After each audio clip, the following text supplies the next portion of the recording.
Tonight on Nation to Nation. What is happening is an ongoing genocide time and time again. 4 women murdered in Winnipeg, and the pressure is on for the federal government. That is so violent.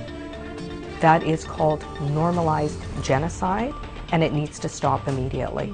And why advocates won't accept excuses from Winnipeg police. We can't allow these women's last resting place to be in a landfill. Good evening and welcome to Nation. I'm Lindsay Richardson. At least 4 Indigenous women in Winnipeg confirmed as victims of an alleged serial killer. Their murders committed within the span of just a few months, prompting politicians and MMIWG advocates across the country to call for an official state of emergency. Earlier this week, 35-year-old Jeremy Skibicki was charged with 3 counts of first-degree murder in the deaths of Morgan Harris, Mercedes Myron, and a third we're calling Buffalo woman. Skibicki was also charged with Rebecca Comtois' murder back in May. The daughters of Morgan Harris were in Ottawa this week to urge the federal government to do more and to act more quickly in this case. Time and time again, our Indigenous women and brothers and sisters have to come here, and we have to shout, and we have to raise our voices begging for change and begging for justice for our people. And that is wrong. Winnipeg police say they've had no contact with the federal government on this issue, so NDP MP Leah Gazan brought it up in the House of Commons this week. She joins me in studio now. Leah, thanks for joining us today. Very important topic at hand. Thank you for having me. So I guess as a first question, has there been any response from Minister Miller or from Cernak on this issue since your address? Well, I think, yesterday I think many people are aware, Minister Miller and I held a press conference. I'm currently working with the minister for an urgent response. This is an emergency. And, yesterday I had an opportunity to meet with the family of Morgan Harris, the minister, and myself and Chief Kyra Wilson to give the family an opportunity to speak with the minister and provide their requests for justice. Mm-hmm. Now, obviously, since this announcement was made of the additional charges being laid, there's been a widespread, very passionate response to the situation. So I'm curious, what are your impressions of what we've learned so far? Well, we know that this is not the first serial killer in recent history. The lives of the women that we now know are located in the Prairie Garden landfill. Their lives need to be respected. Their families deserve justice. Mm-hmm. And I agree with their calls. I mean, I know that the Winnipeg City Police has indicated that they're unable to search. If that is true, I think that they really do. They need to call and order for an independent investigation with supports and access to information to determine that. I think there's no question that there is a lot of mistrust of police services at all levels, and I think that families deserve that respect. Mm-hmm. And at the very least, until such time as that's determined, I think we have to call a moratorium on the use of the Prairie Garden landfill, mm-hmm. and I would also include the Brady landfill site.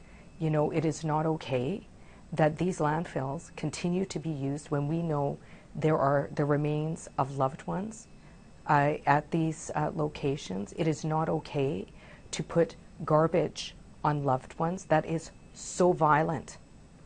That is called normalized genocide, and it needs to stop immediately. Mm-hmm. And obviously what's perceived as a lack of response or a lack of initiative when it comes to searching the sites is one aspect of the frustration that's being conveyed here. But the other is the fact that despite the fact that we have 4 Indigenous women, at least 4 Indigenous women to this point, who have been murdered, police have not laid any hate crime charges or cannot comment on the fact that these cases might be racially motivated. What do you make of that? Well, I mean, I think it's very clear. We had a national inquiry into murdered and missing Indigenous women and girls, something that the current Prime Minister likened as a genocide. We know that Indigenous women are targets. One only has to look at the statistics. One only has to look at the statistics and the research. It's very clear. Indigenous women, girls, and diverse gendered people Two-Spirit people are targets in this country. This is an emergency. And the fact that the national inquiry has come out, the federal response has been totally inadequate, is unacceptable. Our lives are valuable. We are precious. The lives of Mercedes Moran, Rebecca Contois, Morgan Harris, and Buffalo Woman, their lives were precious, and that requires resources. Families deserve justice. All the families that are still searching for loved ones deserve justice. And I'm calling on the federal government and all levels of government to act now to respond to this emergency. Gazan, I think that's the perfect note to end on. Thank you so much for your work on this and for being here today. Thank you for having me. Wonderful.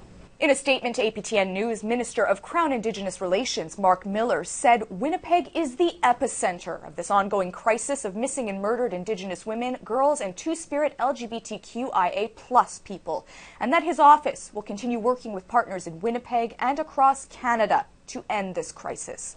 A meeting between federal, provincial, and Indigenous partners is planned for January. Time for a quick break, but just ahead, we're talking on-the-ground impact in Winnipeg. We'll be right back.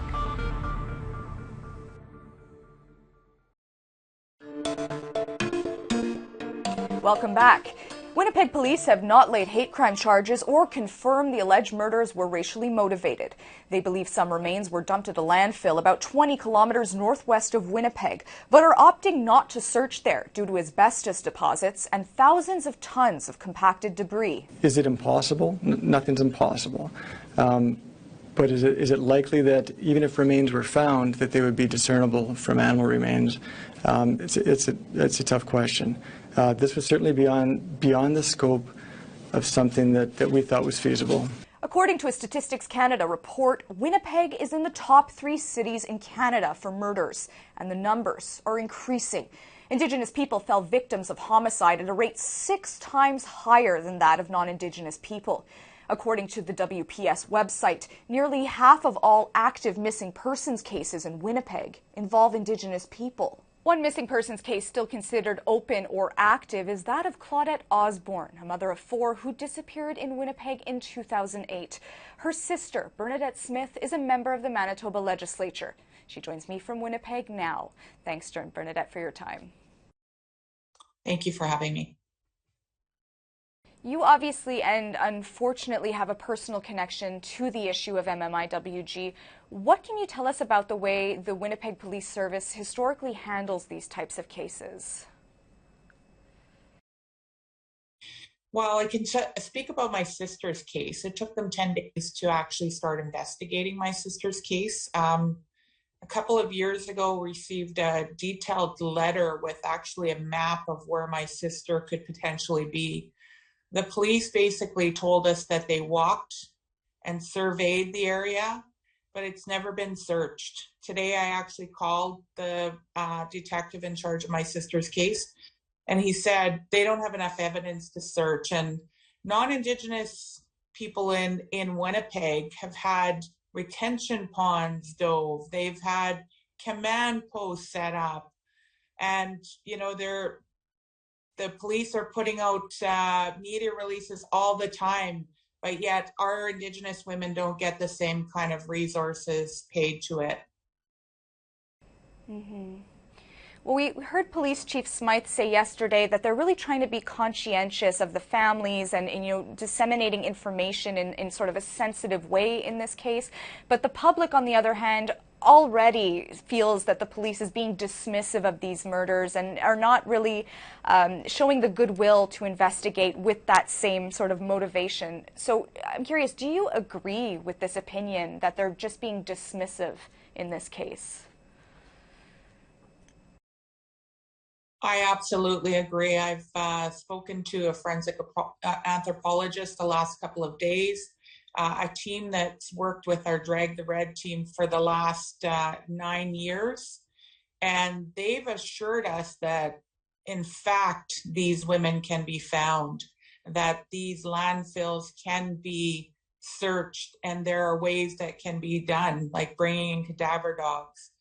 Sifting through and moving some of this to different areas for them to be to be searched. It takes will from the police. It's going to take money and it's going to take resources, but we have to do this. We have to do better, and we can't allow these women's last resting place to be in a landfill.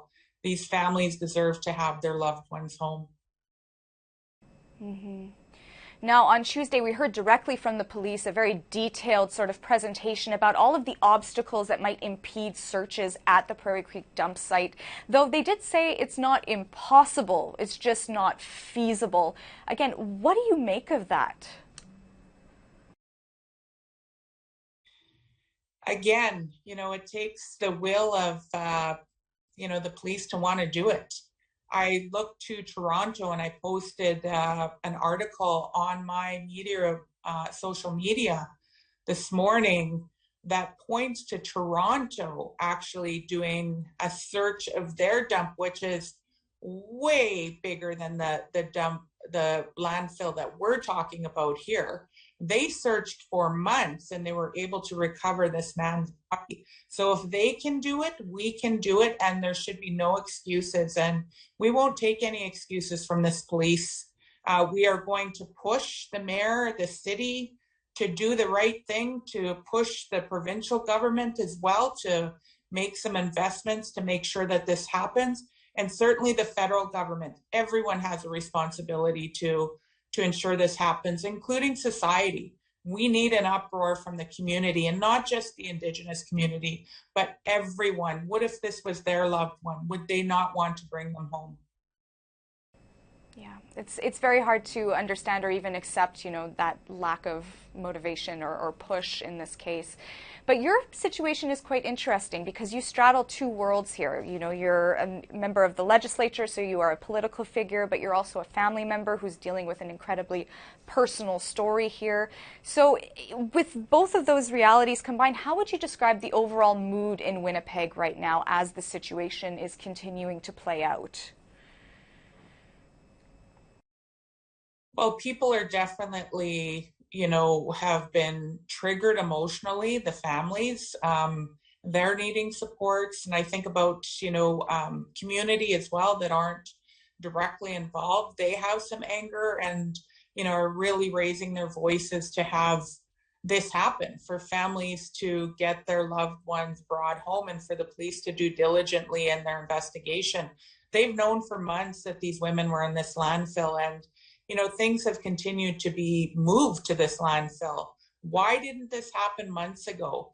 And, as far as the MLA piece, we are pushing this government to do the right thing as well. We can make investments. We have a right, and we have a responsibility. And I think about the 231 calls to justice. We as a provincial government signed on to those 231 calls to justice, and certainly bringing and doing everything within our means to bring someone's loved one home is something that we should be doing, pushing for. And we certainly as an NDP caucus are doing that, pushing this PC government to do the right thing and make some investments and to support, the work that's going to have to be done.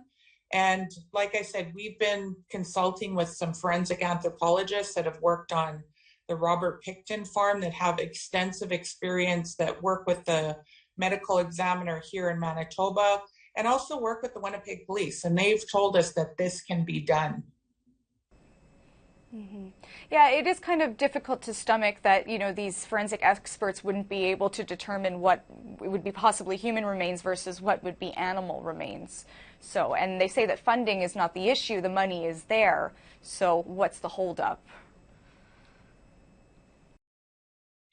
Well, I think it's the police not wanting to do it and taking resources. And I get that, but we do have resources outside of, our city. I'm sure other, maybe perhaps some of the police from Toronto would come here and help, assist in that. I don't think that that's ever really been an extensive search has been done. I know Tanya Jane Nipanak's body is still not recovered, and they did search for 1 or 2 days in the Brady landfill.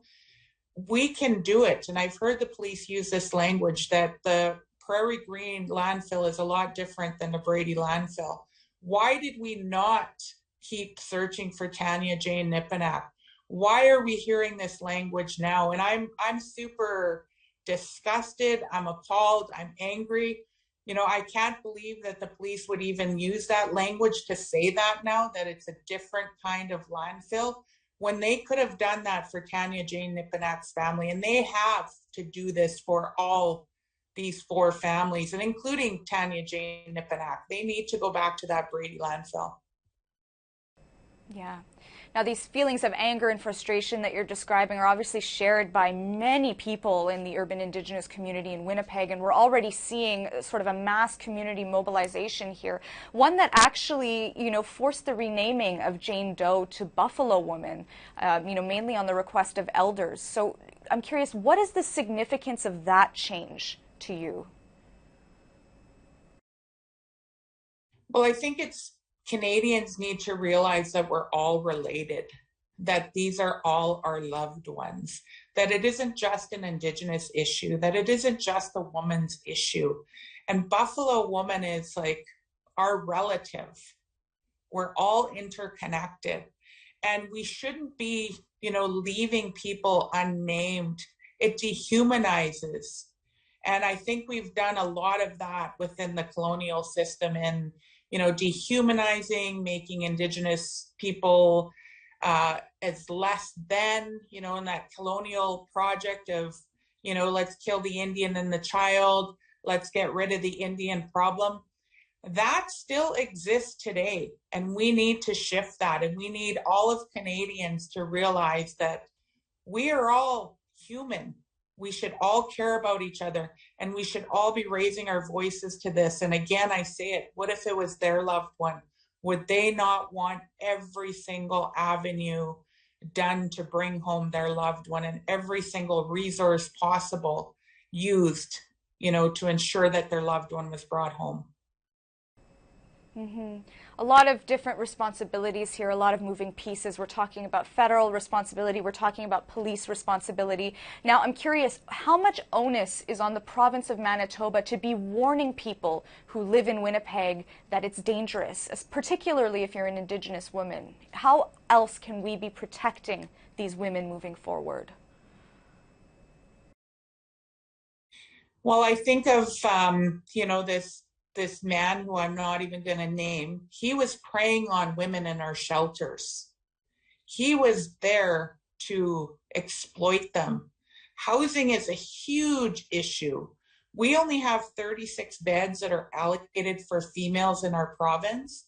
And many of those females, from, speaking with shelter providers, are turned away because there's no beds. That's putting women in vulnerable state. We as a city, we as a province, and we as Canada have a responsibility to ensure that Indigenous women are kept safe. We are 6 times more likely to walk out our door and never be seen again. We're 12 times higher to experience violence in our life. That's not okay, and everyone should be raising their voice to that. We are the first people of this country. We invited people to come here and to share and care and, care for each other. And somehow we become this consumerized,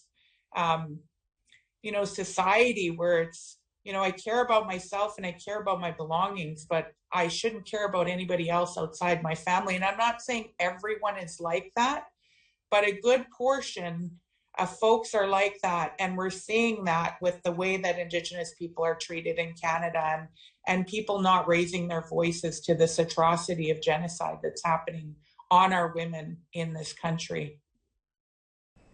Yeah. I guess in this case, Bernadette, all I can say is miigwech for your openness and for your time and for keeping the pressure on in this case. We'll definitely be following it moving forward. Miigwech, I appreciate you keeping this going.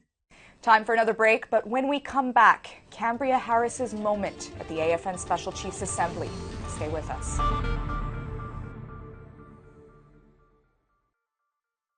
Welcome back. We leave you with this tonight, a call to action at the AFN Special Chiefs Assembly delivered by Cambria Harris, whose mother Morgan is one of the 4 alleged victims of the Winnipeg serial murders. I want you to understand that every single one of these women are beautiful human beings. They are loved. They are mothers. They are sisters. They are someone. Our women, those who bring life to this world, are considered sacred, and we need to start treating them like so. We need to end this violence against our women. Each and every one of these women lived a life full of stories and love, and they deserve to be remembered for who they are, rather than the way they passed on. It breaks me to see our women fall through the cracks of society over and over again. Throughout my teens, I've watched and I've heard the horror stories of Indigenous women going missing, and many still never found. Some, when found, are found deceased in the worst, horrible, gruesome ways, and all you can do is cry and hope your loved ones aren't next. I was there back when Tina Fontaine went missing, and I protested when she was found because it hurt me personally as a young Indigenous girl. Tina was around my age at that time, and I was there protesting and rallying for her at the police station, demanding change as a sniper overlooked us. I was at the Take Back the Night marches, shouting for a woman and how we shouldn't have to be afraid to go out on the streets at night. And Sunday, there I was, still yelling and demanding change. In the House of Commons, there I was, still yelling and demanding change. It broke me to see how heartbroken Tina Fontaine's brother was describing her that day. There were so many names, dozens that I recognized and many others. Why? Why does this keep happening, and why do we allow it to happen? I've seen the fear on Indigenous women's faces as they themselves describe the horror stories they've heard and how they're afraid for their Indigenous sisters or themselves. I never felt safe. I saw everything. Year after year, missing women's posters of young Indigenous women scattered throughout the city. It was nearly 10 years ago that we were begging for change, and nothing has changed. The only thing that continues to are the growing numbers of our missing and murdered Indigenous loved ones. We are being killed off at an alarming rate. I've watched our women be pushed and shoved into the black and gray parts of society like as if we were forgotten about. Our women are going missing left and right. These monsters lurking within our society, how do we even begin to pick them out and stop them before they seriously harm someone? What's frightening is how these disgusting creatures present themselves as friends, and they hide in the corners and shadows, only being brought to face when they murdered our women. We need to start protecting our women, vulnerable women and youth, specifically Indigenous, because that is the highest rate of who is at risk right now.